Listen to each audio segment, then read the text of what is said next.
ika-47 kabanata. Sa kabila ng malaking katawang tinataglay ng Haring Leon, ay naipamalas nga nito ang kanyang taglay na bilis. Ang sorpresang pagsuntok ni Beast ay mabilis niyang iniwasan at bigla na lamang siyang lumitaw sa likuran ng nasa ere pa ring binata. Sumilay kaagad ang ngiti sa labi nito at dito'y isang mabilis at malakas na hampas ang kanyang ginawa patungo sa binata. Isang malakas na hangin ang kumawala nang dumampi sa likod ni Beast ang kasing laki na nitong kamao ng hari. Binalot naman si Beast ng kanyang aura, ngunit hindi iyon sapat upang mapigilan ang ataking iyon. Agad siyang bumulusok pa ibaba at bumao ng kanyang katawan sa lupa dahil sa puwersang ibinigay noon. Kasabay rin ito ay ang malakas na pagsabog at pagyanig ng paligid dahil sa pagbagsak niya. Marahan namang tumayo ng maayos ang hari habang pinagmamasdan ang bumagsak na katawan ng binatang may pulang buhok. Nakikita niyang nagliliwanag pa rin ang liwanag na bumabalot sa katawan nito sa kabila ng ataking ibinigay niya rito. Alam niya na ang ibig sabihin noon, may malay pa ito. Kaya naman, bago pa man ito makabangon ay mabilis na niyang pinuntahan ito. Isa pa, masyado nang matagal nang nangyayari. Gusto na niyang kumain kaya papatayin na niya ito. Gusto kong makita ang takot sa mukha mo. Sambit ng hari na sa paglapit niya sa harapan ni Beast ay mabilis na kumawala ang malakas na hangin. Nakangisi niyang pinagmasdan ng binata para makita ang hitsura nito habang unti-unting nawawala ang usok at alikabok na humaharang sa katawan nito. Malakas ka nga. Ikaw nga talaga ang hari. Seryoso namang winika ni Beast na nagawa kaagad na makatayo matapos ang mga nangyari. Makikita sa mga mata nito ang talim ng pagtitig habang pinagmamasdan ang taong Leon na kasalukuyang nakatingin din sa kanya. Nakalabas pa nga ang dila nitong sinabayan pa ng pagtulo ng laway nito sa ibaba. Bahagya tuloy nagulat ang Leon nang makita ang matalim na tingin ng lalaki sa kanyang harapan. Inaasahan niyang hindi ito makakatayo dahil sa takot, pero wala siyang maramdamang ganito rito na kanyang ipinagtaka. Kung ganoon, pinagdududahan mo pala ako, binata. Natatawang tugon ng hari sa binata.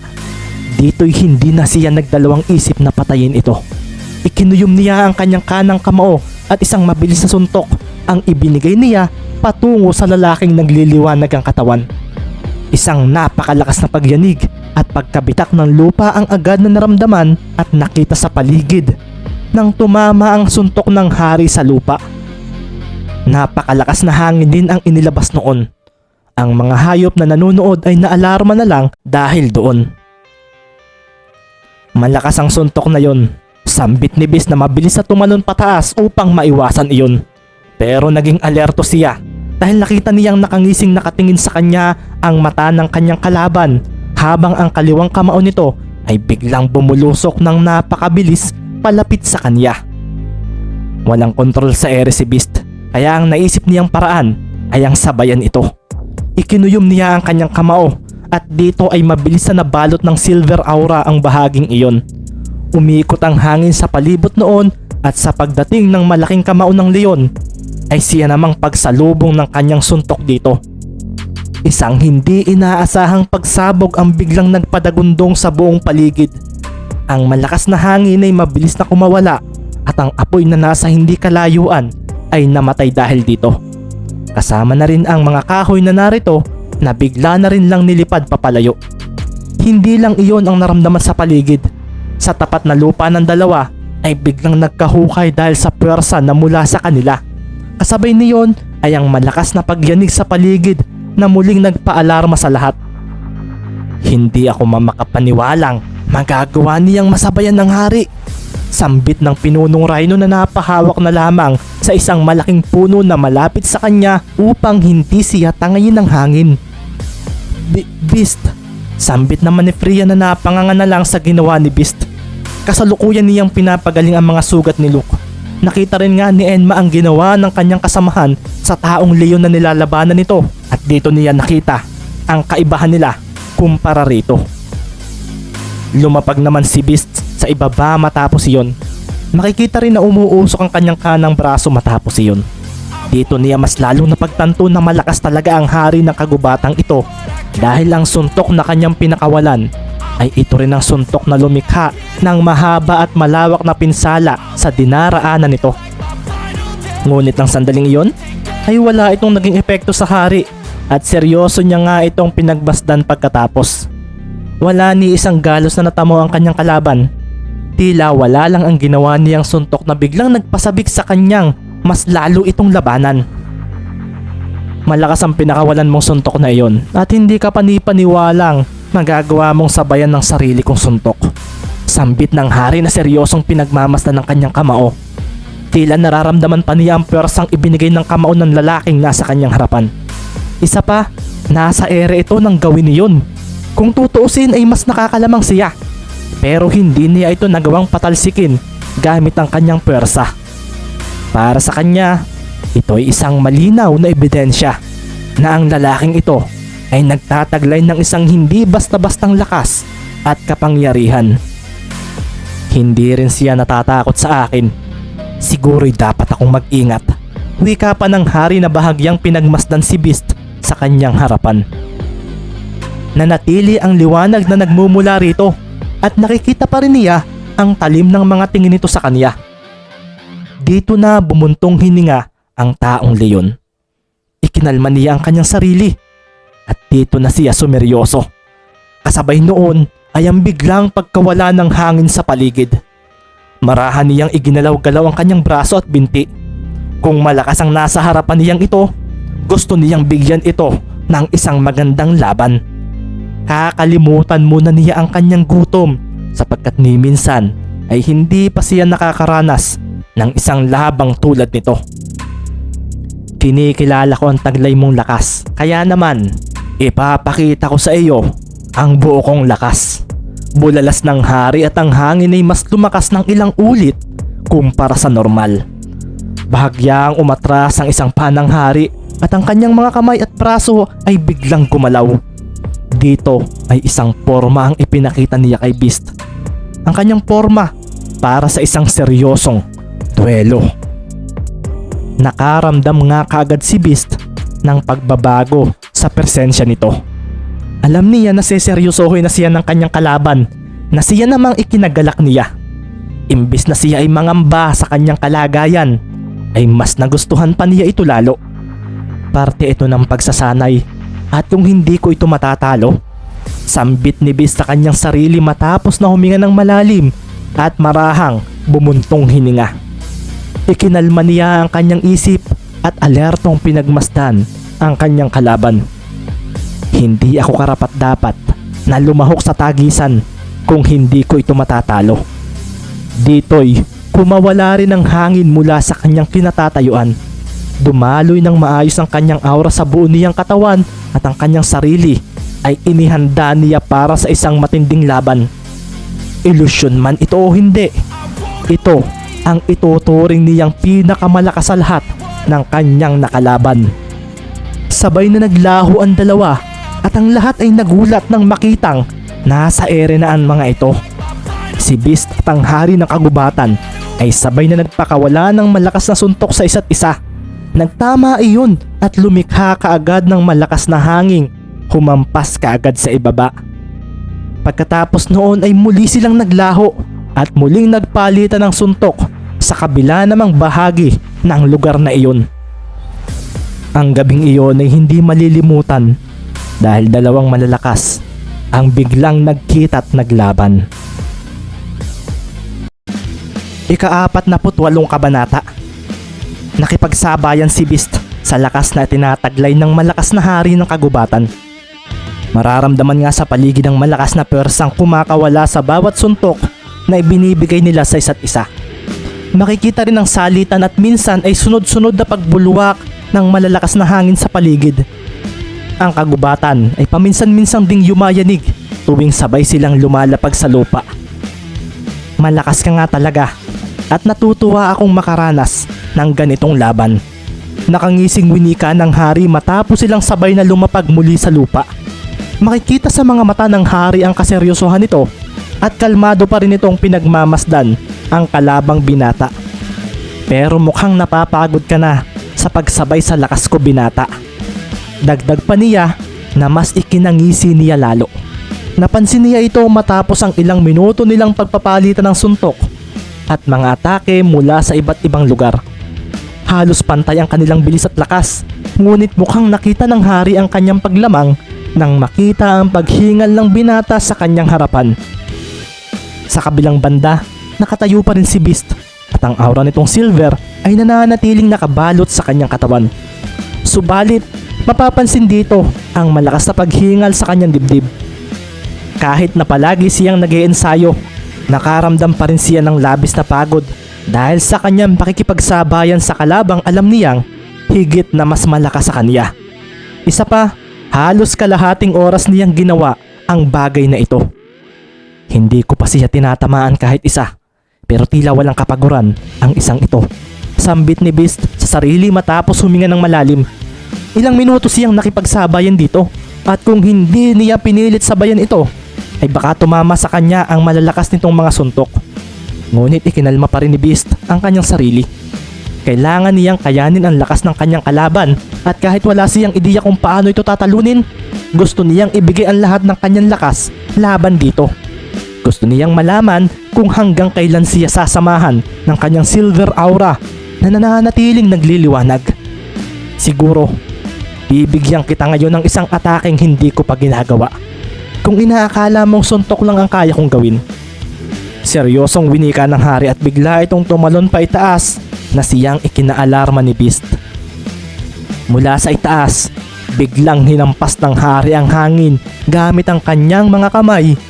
Hindi lang iyon isang beses, kundi ginawa niya iyon ng maraming beses.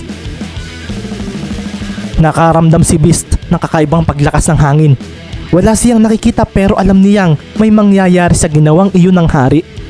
Hanggang sa nakarinig na lang siya ng mga matitinis na tunog mula sa itaas at pagkatapos noon, biglang nayanig ang paligid ng may kung anong puwersa ang biglang bumagsak patungo sa kanya.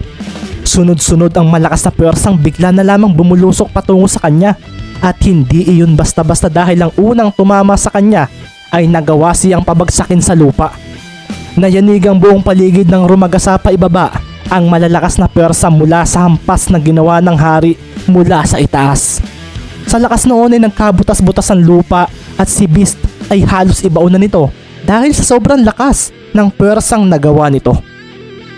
Paglapag ng hari sa ibaba ay bigla siyang naglaho at bago pa man makabangon ng binata ay isang malakas na suntok patungo rito ang kanyang ginawa. Desidido na siyang tapusin ang laban sapagkat nakikita na niya ang kanyang paglamang laban sa binatang ito. Si Beast naramdaman ang labis na sakit nang tumama sa kanya ang kamao ng kanyang kalaban. Sa lakas noon ay halos mapipisi yan nito sa lupa. Sa pag-alis nga ng kamaong iyon ay siya namang pag-angat sa ere ng kanyang katawan. Sumuka siya ng dugo dahil doon at ang kanyang aura ay bahagyang humihina dahil dito. Ano, kaya mo pa ba? Ito ang lakas ko. Nasiyahan ka ba sa laban natin? Tanong ng hari na sinundan pa ng pagtawa. Sa kabilang dulo naman ay naroon ang mga hayop na nagsisigawan dahil sa saya sapagkat malinaw na nilang nakikita ang kanilang pagkapanalo. Pinilit pa rin ni Beast na tumayo. Sira-sira na ang kanyang damit at makikitang naliligo na ang kanyang katawan sa dugo. Bugbog sarado siya at ang lakas ng kalaban ay kitang-kitang nangingibabaw kumpara sa kanya at aminado siya sa bagay na ito. Nasiyahan ako sa laban natin. Pilit na sinabi ni Beast na nagawa pa rin makatayo ngunit mukhang tutumba na rin siya dahil sa panghihina. Wala rin siyang ideya kung paano papalakasin ang kanyang aura na napapansin niyang humihina na rin. Pinilit ni Beast na ikuyom ang kanyang kamao subalit hindi na iyon sumusunod. Sa kabila ng pagigindihado niya sa laban, hanggat hindi siya namamatay ay iniisip pa rin niyang kaya niya itong talunin mag-isa. Tanging si Speed lang ang kasama niya tuwing lumalaban sila noon sa gubat.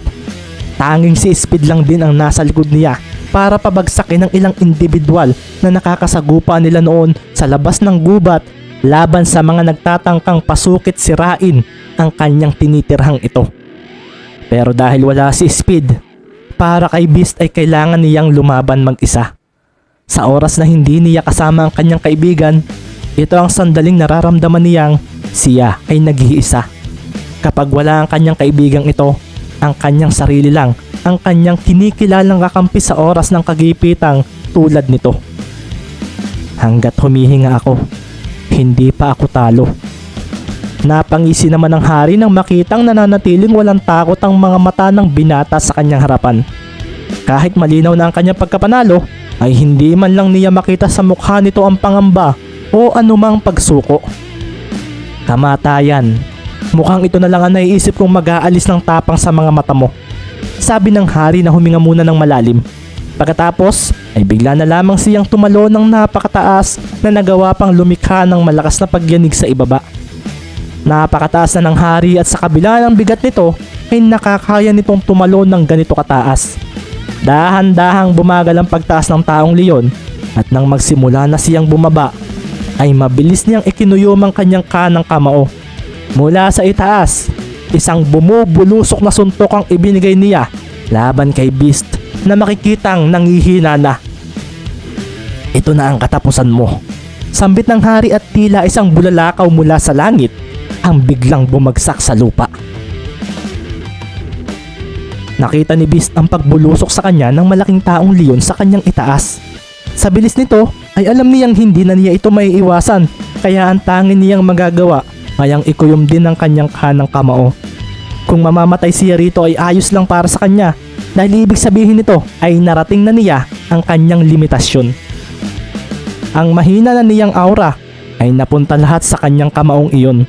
Hindi niya alam kung may puwersa pa ba siya o kung may magagawa pa ba siya, pero ito lang ang naisip niyang tanging paraan upang pigilan ito.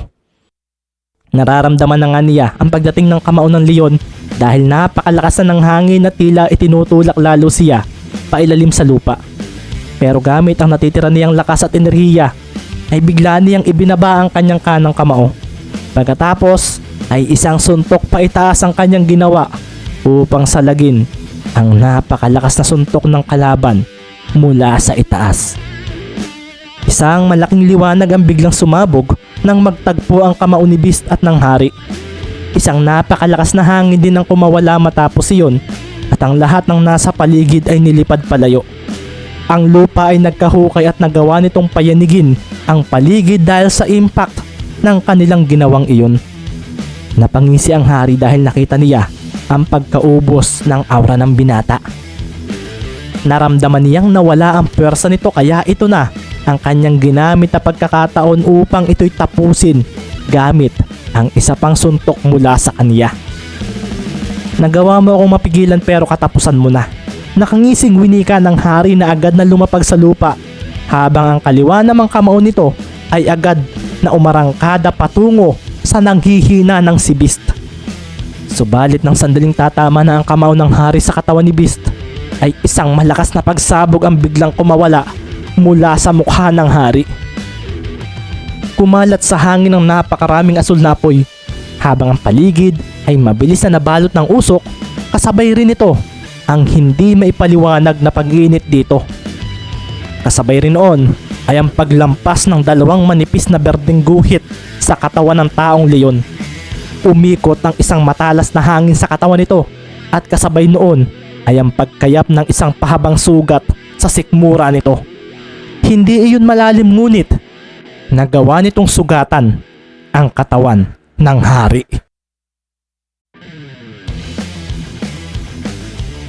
Ang kwentong ito ay sinulat ko noong November 2020. Inspirasyon ko sa pagbuo nito ang mga anime na gaya ng Black Clover at My Hero Academia. Samahan ninyo akong mag-backread sa pamamagitan ng pag-upload ko rito sa YouTube channel. Nakalimutan ko na kasi ang ilang laman ng kwento. At upang maipagpatuloy ito ang naisipan kong gawin, ang i-upload ito rito.